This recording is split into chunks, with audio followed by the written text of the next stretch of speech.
Very good morning. आज तक के सोशल मीडिया में आपका स्वागत है। और हर दिन हम लोग सुबह 8:30 बजे मिलते हैं। वैसे 8:35 भी हो जाते हैं कभी कभी। चलिए, आपका हफ्ते की शुरुआत बहुत अच्छी हो।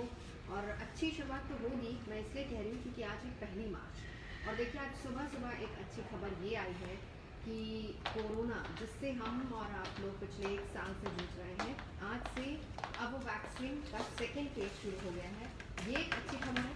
तो मुझे लगता है कि अगर दिन की, महीने की, हफ्ते की शुरुआत अच्छी हो ना, तो पूरा दिन, महीना, हफ्ता बहुत अच्छा बीतता है, ऐसा मैं मानती हूँ। तो चलिए, हम ये उम्मीद करते हैं कि कम से कम अगर हम हेल्थ वाइज देखें तो 1 मार्च के बाद थोड़ी लोगों की सेहत सुधरेगी। लेकिन इसमें भी अब हम इसकी और डिटेल्स दें उससे पहले मैं एक रिक्वेस्ट आप सबसे करना चाहूँगी।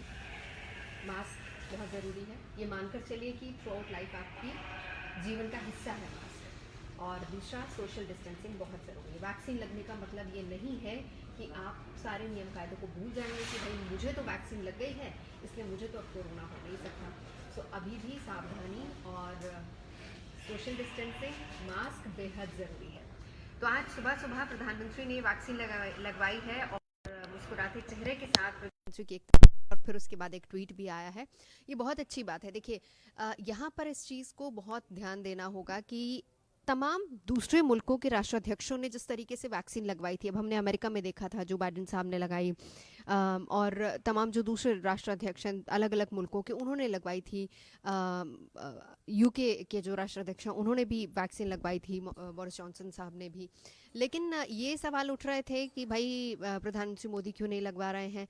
खैर, सियासी सवाल हो सकते हैं जिनको हम सियासी सवाल कहेंगे, लेकिन शुरू से लेकर अभी तक, अगर पिछले साल से, जब से कोरोना शुरू है तब से अभी तक की अगर एक बात की जाए तो बार बार ये बात कही जा रही है कि आप एटलीस्ट सेहत में सियासत नहीं लेकर आए।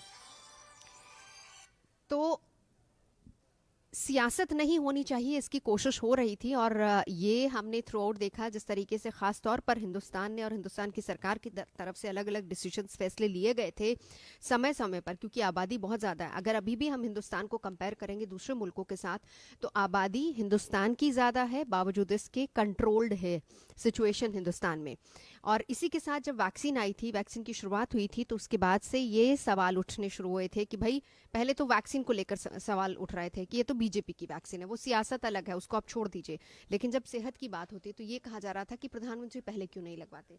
ठीक है, सबसे पहले प्रायोरिटी जाहिर सी बात है कि हेल्थ वर्कर्स को, फ्रंटलाइन वर्कर्स को ही मिलनी चाहिए थी, और डिसीजन वाकई उस समय बहुत अच्छा रहा। लेकिन जैसे ही अब आज से सेकेंड फेज की शुरुआत हुई है तो इसमें तमाम वो लोग जो 60 साल से ऊपर के हैं, या फिर वो लोग जो 45 साल से ऊपर हैं, किसी गंभीर बीमारी से ग्रस्त हैं, और उस गंभीर बीमारी की सूची भी सरकार ने अपनी तरफ से जारी की है, और उसके लिए भी बाकायदा आपको एक सर्टिफिकेट की ज़रूरत होगी। वो आप दिखाएंगे तभी आपको वैक्सीन लगेगी, क्योंकि चरणबद्ध तरीके से सारी चीज़ें आगे बढ़ रही हैं, एक एक करके सभी को लगेगी। तो इसीलिए ये कहा जा सकता है कि आज हम कहें कि 60 साल से ऊपर के लोगों को, क्योंकि वैक्सीनेशन की शुरुआत हुई है, इसलिए प्रधानमंत्री ने खुद आगे आकर ये वैक्सीन ली। और देखिए, सबसे बड़ी बात ये है, वो वैक्सीन जिसको लेकर क्वेश्चंस उठाए जा रहे थे कि भाई इसका तो ट्रायल पूरा नहीं हुआ है। लेकिन आपको याद होगा कि जिस दौरान 2 वैक्सीन को मंजूरी दी गई थी, उसी दौरान जब भारत बायोटेक की कोवैक्सीन को भी मंजूरी दी गई थी, उस पर क्वेश्चंस उठे थे कि इसका ट्रायल सही से पूरा नहीं हुआ। लेकिन तब भी ये बात कही गई थी कि देखिए, ज़्यादा से ज़्यादा लोगों को वैक्सीन लगनी है, इसीलिए 2 वैक्सीन को मंजूरी दी जा रही है। बाय द टाइम ये वैक्सीन लोगों तक पहुंचेगी तब तक इसका ट्रायल पूरा हो चुका होगा। और मेरे ख्याल से इंडियन मेडिकल एसोसिएशन ने ये सारी चीज़ों का ध्यान भी रखा है, और ख़ुद रणदीप गुलेरिया साहब बार बार आकर इस बात को क्लियर भी करते हैं कि वैक्सीन लगाई। और सबसे पहले जब हमारे हेल्थ वर्कर्स ने लगवाई है, सारे डॉक्टर्स ने लगवाई है, उसका रिजल्ट भी अच्छा आया है, और उन्होंने भी बार बार इस बात को बताया है कि वैक्सीन ठीक है, अच्छी है। तो आज भारत के प्रधानमंत्री नरेंद्र मोदी ने भारत बायोटेक की कोवैक्सीन ही लगवाई है, और एम्स में उनको ये वैक्सीन लगी है। अब इसके साथ साथ आज से वैक्सीनेशन प्रक्रिया शुरू हुई है 60 के ऊपर, 45 के ऊपर वो लोग जो कि गंभीर रूप से किसी बीमारी से ग्रस्त है, लेकिन वहां पर सर्टिफिकेट की जरूरत होगी।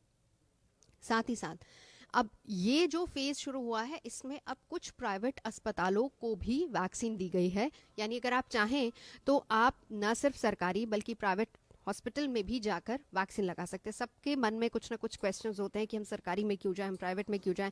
ये अपनी अपनी सोच या फिर भरोसे की बात होती है। तो इसीलिए प्राइवेट हॉस्पिटल्स को देने के पीछे मंशा सीधे सीधे ये है कि जो वैक्सीनेशन का काम है इसका दायरा और ज़्यादा बढ़ाया जा सके, ज़्यादा से ज़्यादा। अच्छा, सरकार का ये मानना है कि अगस्त सितंबर तक 3 करोड़ लोगों तक ये वैक्सीन लग जानी चाहिए। ये टारगेट सरकार की तरफ से रखा गया है।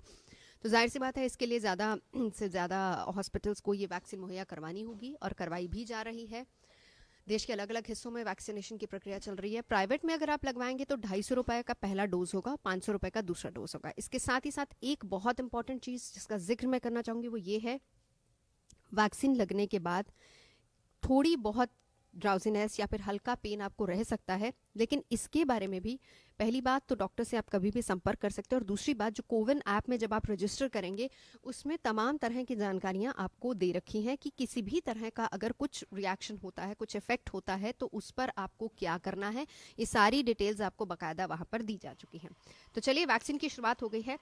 अब इसके साथ साथ एक चीज़ जो क्लियर करने वाली है वो ये है कि खबरें बहुत आ रही थी आज सुबह सुबह कि जो चाय में दूध आपने डाला है वो आज से 100 रुपये प्रति लीटर हो जाएगा।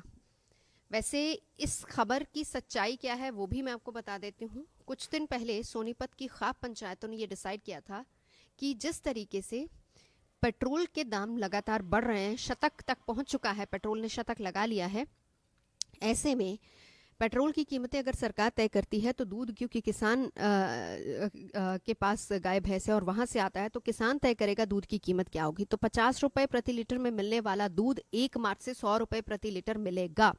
ये खबरें आ रही थी, तो किसानों ने ये डिसाइड किया था। और यहाँ पर मैं किसान शब्द हटाकर मैं खापों की बात करूंगी, हालांकि उसमें भी किसान है, लेकिन फैसला ये खाप का था। खाप ने ये डिसाइड किया था कि 50 से ज़्यादा बढ़ाकर अब 100 रुपये प्रति लीटर के हिसाब से 1 मार्च से दूध दिया जाएगा, दूध बेचा जाएगा। लेकिन इसी को संयुक्त किसान मोर्चा यानी कि किसानों की जो जथेबंदी है उन्होंने क्लियर कर दिया है कि ये डिसीजन खाप का है, ये डिसीजन किसानों का नहीं है। किसान अभी भी तीनों कृषि कानूनों की मांग को लेकर ही अटके हैं। दूध की कीमत कितनी होगी कितनी नहीं होगी उससे उनका लेना देना नहीं है, वो अपने हक की लड़ाई लड़ रहे हैं। और दूध की कीमतों को बढ़ाने का फैसला सिर्फ और सिर्फ खाप पंचायत की तरफ से लिया गया, वो भी सोनीपत की खाप पंचायत की तरफ से। तो इसको थोड़ा सा क्लियर कर देते हैं, क्योंकि कुछ अफवाहें थी कि आज से 100 रुपये प्रति लीटर हो रहा है दूध। अब इसके साथ साथ कृषि कानूनों को लेकर तीनों मोर्चों पर किसान डटे हैं। आज बड़ी रैली रुद्रपुर में हो रही है, जहां पर राकेश टिकैत साहब पहुंचेंगे। रुद्रपुर वो इलाका है, तराई का पूरा इलाका, जहां पर उत्तराखंड और उत्तर प्रदेश के भी जो आसपास के किसान हैं वो आज वहां पर पहुंचने वाले हैं। खबर है कि अच्छी खासी बड़ी तादाद में, क्योंकि पिछले 15-20 दिन से तैयारी हो रही थी इस रैली की। और ये तमाम किसान वो हैं जो कि 26 नवंबर के बाद से गाजीपुर बॉर्डर पर डटे हुए हैं। मैं कल गाजीपुर बॉर्डर एक चक्कर लगाने गई तो देखा कि काफ़ी चीज़ें, काफ़ी लोग वहाँ पर नहीं थे। तो पूछा गया कि क्या मोर्चा खत्म हो रहा है, क्या खाली हो रहा है, तो उन्होंने कहा नहीं, ये लोग रुद्रपुर की रैली में गए हैं और वापस से ये लोग यहाँ पर आएंगे। ये वो लोग हैं जो कि डे 1 से गाजीपुर में डटे हुए थे और आज राकेश टिकैत साहब पहुँच रहे हैं रुद्रपुर की रैली में। और वहाँ पर किसानों की जो महापंचायत है वो वहाँ पर होने वाली है। कल अरविंद केजरीवाल पहुंचे थे मेरठ की महापंचायत में और वहाँ पर वो सीधे तौर पर केंद्र सरकार के साथ साथ योगी सरकार पर भी बरसे थे। अब इसके पीछे, क्योंकि उन्होंने कहा कि किसान आंदोलन एक नेशनल मूवमेंट है। अब देखिए, 2-3 चीज़ों को समझने की ज़रूरत है यहाँ पर। किसान आंदोलन शुरू हुआ, किसानों ने कहा हम किसी पॉलिटिकल पार्टी को अपने मंच पर आने नहीं देंगे, ठीक है, कोई पॉलिटिकल पार्टी आई भी नहीं।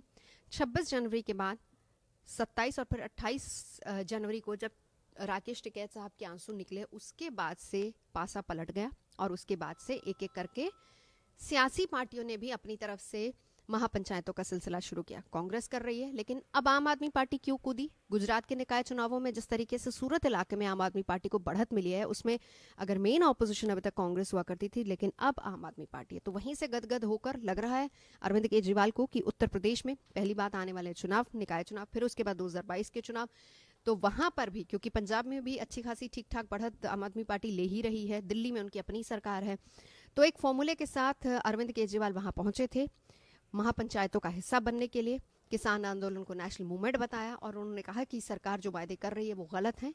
तो एक तरीके से हम कह सकते हैं कि सियासी मंच वहां पर सजा था और ऐसे सियासी मंच और भी सजेंगे, जिसके बारे में सारी जानकारी हम आपको देंगे। तो वापस से आज कोरोना वैक्सीन का सेकेंड फेज शुरू हुआ है। आप चाहे तो, क्योंकि ये सरकार की तरफ से कहा गया है कि ये स्वच्छता आप चाहें तो लगवा सकते हैं, नहीं तो नहीं, लेकिन अगर आप लगवाएंगे तो अच्छा है। और साथ ही साथ सोशल डिस्टेंसिंग बहुत ज़रूरी है, मास्क और सोशल डिस्टेंसिंग दोनों का ख्याल आपको रखना होगा। टेक केयर, कल फिर मुलाकात होगी।